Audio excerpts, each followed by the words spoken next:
Hello and welcome back to another episode of Weekly Bee. My name is Bianca and here I talk to you about my slow handmade wardrobe. So if you're into sewing and a little bit of knitting, you have come to the right place. In last week's episode, I didn't tell you, but I had started working on my next bag pattern design and I'm super happy that I finally put it on paper and as well have made the first sample. And here she is, the Paphos Pouch. I am super in love with the quilted exterior panels. I love the ruffles and I also decided to add a handle for ease of carrying. I thought it would be a really good idea to be able just to throw my mobile phone and my house keys inside and quickly run to the shops or even go to the school run. And on the inside I've put a separation, which is to separate my keys from scratching my phone screen. So I thought that was a good idea to put on the inside. There's also like little details like the side tabs on the zipper, and I've attached a D-ring as well just for ease of movement. I do still have a pin over here because I haven't sewed this part down, but I also have the written instructions practically finished. I would say 95% finished. So very shortly I'm going to be putting out a testicle. There are going to be two sizes. This is the smaller version, and just for you to get an idea, this is the larger version. So it's going to be a little bit bigger than the smaller version, and it's going to obviously have the same features as well. So the quilted panel, the ruffles and the handle. Of course, these are all optional. You can still make the bag just with the rectangular shape, so just with the exterior panels. You don't have to add the ruffle or the handle, and you can just make a simple bag. My task this week is to finish the written instructions, and the other task is to sew the larger version. So I'm going to make it as a set, and whereas this one it's got the flowers on the main exterior and the purple as the ruffle, I'm going to be doing the other version, so the larger version, with the purple as the main, and then I'm going to do the flowers as the ruffle. I'm super excited to see this one come together as well, and I'm just very excited for this project. I hope that this simple design is appealing to you and that you do want to make it as well. So if you'd like to help me within the testing period, please keep a lookout sometime during this week. I'll be probably putting a testicle on Instagram, probably on YouTube here as well. So just keep an eye out for that. In other sewing news, and a project that I feel like I've been dragging out, is the project I want to make for Sew Blood Pressure 25. And if you don't know what that is, I will leave a link in the description box below where you can go and check out a video where I explain everything. I picked out 3 projects I wanted to do for the Sew Blood Pressure 25 sewing challenge, and I just couldn't decide between the 3 which one I actually wanted to start with. So I ended up asking my partner, and he decided that I go with the Fiona Sundress. It's a pinafore style dress by Closet Core Patterns, and it's got a button placket from the top all the way to the hem. There's pockets at the front, and for the back you can choose a straight finish or a crisscross finish, and the back dips into a V. Now I love the crisscross back dipping into a V, but because I want to wear a bra with it and use it in summer, I don't think that it will look really good having a bra on show with crisscross and all of that going on the back. So I've decided to just go with the straight back version. Earlier in the week, last week, I set out tracing my size, and I've had to trace out a 4 at the bust, going out to an 8 at the waist, and a little bit further out to a 10 at the hips. And because I have some new measurements, because I've lost a little bit of weight recently, I need to now figure out how this is going to work and how this is going to fit, especially since the Fiona Sundress is quite fitted at the top. I definitely do want to make a toile first. I picked out this burgundy fabric that I've had in my stash, but it's actually a duvet cover that I got from my local charity for only £1. So I'm not too afraid to mess this one up, but I'm definitely going to use this fabric before I move on to my good fabric. I did show you last week what is the fabric I'm thinking of making the final version in, but just in case you missed that, here it is. This is a viscose linen in like a aqua blue color. I'm just going to call it a blue color. So I don't want to mess this one up because I've had this in my stash for quite a long time, maybe 2-3 years, and I got it in a subscription box from Sew Haley Jane. So I don't want to mess this one up.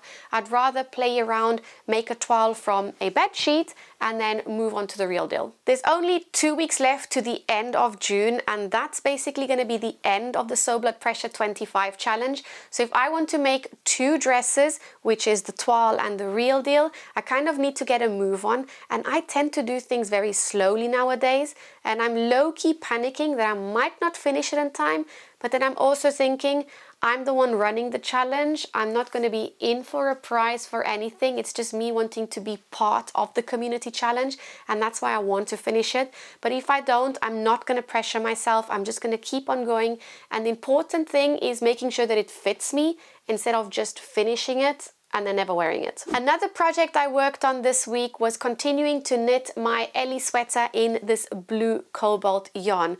So I have now finished the back panel, and I just have the stitches on some stitch holders because I'm waiting to finish the front panel so I can stitch the shoulders together instead of seaming them together.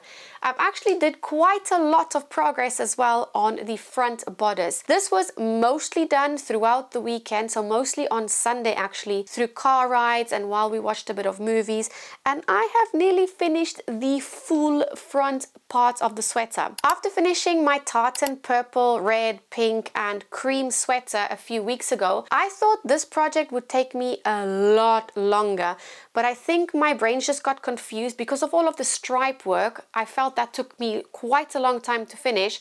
This one is just knit up in one color and it has come along very quickly. So I'm quite surprised actually at how quickly this is coming together. There's not long left to go on this bodice. There's just a couple more rows to finish the one shoulder, and then I'll just have to knit the other shoulder, join the two at the shoulders, at the side seams, and then I can start working on the sleeves. This is another one of these projects that I cannot wait to get finished because I am super excited to be able to have the sweater finished and start embroidering the lazy daisies all over the bodice, front, back, as well as on the sleeves probably. I am thinking colors of pinks and greens, but I'm not sure if I want to keep it just to the one color flower throughout the whole sweater or if I want to make different colors. I'm just thinking that if I do make different colors, I feel I will be able to match it with more of the clothes I already own in my wardrobe instead of just sticking to one color, and then I feel that will narrow me down into what I can wear with it. So I'm still deciding on that, but I am most likely going to add lots of colors to it. I also got an exciting delivery this week from Wool Warehouse, and I have had quite a lot of self-restraint because the package has been closed for about 3 or 4 days now because I've been waiting to share that with you. We are collaborating on another project together, and this time I decided to try out their chunky yarn range. I was thinking of going with the purple color, so lavender, somewhere around there, and when I asked my partner what did he think, he said, oh, I like this color teal. But then I thought, I'm already knitting something in blue and teal is kind of a blue color. So I thought I would choose a different color and I went with white. So this is the package that has been in the corner of my room for quite a few days, waiting to share this moment just with you.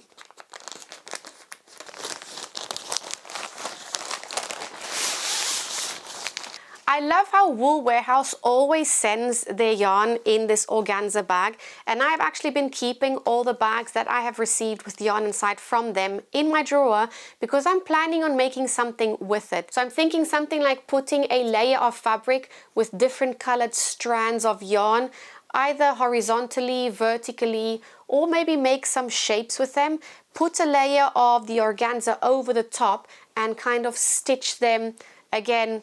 Not sure if I want to stitch them horizontally, vertically, or follow the shapes that I have decided to plan out on the piece of fabric. So I'm not sure when I'm going to get to that because that's just another one of the millions of projects that are in my brain that I want to make, but they just keep on being pushed to the side. So I'm adding another bag to my stash for that. So I have 9 skeins of the Yarnsmiths Create Super Chunky, in which you need 10mm needles, and it is the white shade. The plan with this is to make the Take It or Leave It sweater by Cara's Knit, and it's a sweater that has lace down the front, so the middle of the front and the back. There's bobbles down the side, and it's also got cables down the sleeves. Now I have not made such an involved sweater before that has so many elements to it. I have done bobbles, I have done cables. I don't think I've ever done lace, so it's going to be really nice to be able to put them all in the one project. It is a project though that I do have to be super attentive on to follow a chart. It's not just purling and knitting like my cobalt blue sweater, so I need to be able to sit down and focus on that one. White is definitely not a color that I ever pick to make anything in, not in sewing, not in knitting, but because I have sweaters in so many different colors And this sweater is going to have lace involved, so you're going to be able to see what is at the bottom of the sweater. I thought that a kind of neutral color would be my best. I don't wear brown, so I didn't want to go for that. I don't want anything really in black, so I just thought a white would be the perfect color that I could combine with basically all of my clothes, whether it's a pink trousers or a floral print dress or whatever it is. I felt that this would go the best with everything that I have in my wardrobe. Now that I'm looking at this, I kind of feel that this white is maybe too white, but I have the yarn now anyway, and I am definitely going to go with this.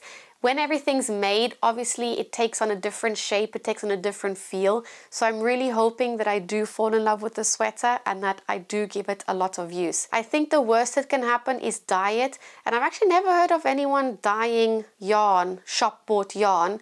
Obviously, I know that people do hand-dyed yarn. I'm just not entirely sure if that process is applicable to acrylic yarn. I have no idea at all. If you have any insights on that, or if you have ever tried to dye acrylic yarn, I don't even know if it takes. I don't know, I have no idea. So it would be really good to know, so let me know in the comments. So that is everything that I was working on last week. This week on Saturday on the 21st of June, I'm going to be running the free Build Your Confidence in Sewing workshop at Abakhan in Mostyn. So if you do know anyone who has just bought a sewing machine or wants to start learning how to sew and just needs a little bit of that confidence boost, please share the link with them that I'm going to be leaving in the description box below so that they can book their seat as spaces are limited. There's just a few spots left and it's going to be for 2 hours, and I don't want anyone to just rock up and not have a space. So if you know anyone that could be interested, please share the link and have them book a seat. I also want to thank those of you who booked onto June's Sew and Bond Sewing Social, because June is now fully booked. I have added more dates onto the website, so there's dates up until the end of the year, so up until December. So if you do like to plan ahead, please go over, have a look at the dates and see if they fit with your schedule. That's all the news that I have for you this week. If you enjoyed today's video, please don't forget to like and subscribe to my channel for more. That's it for me today. Bye for now.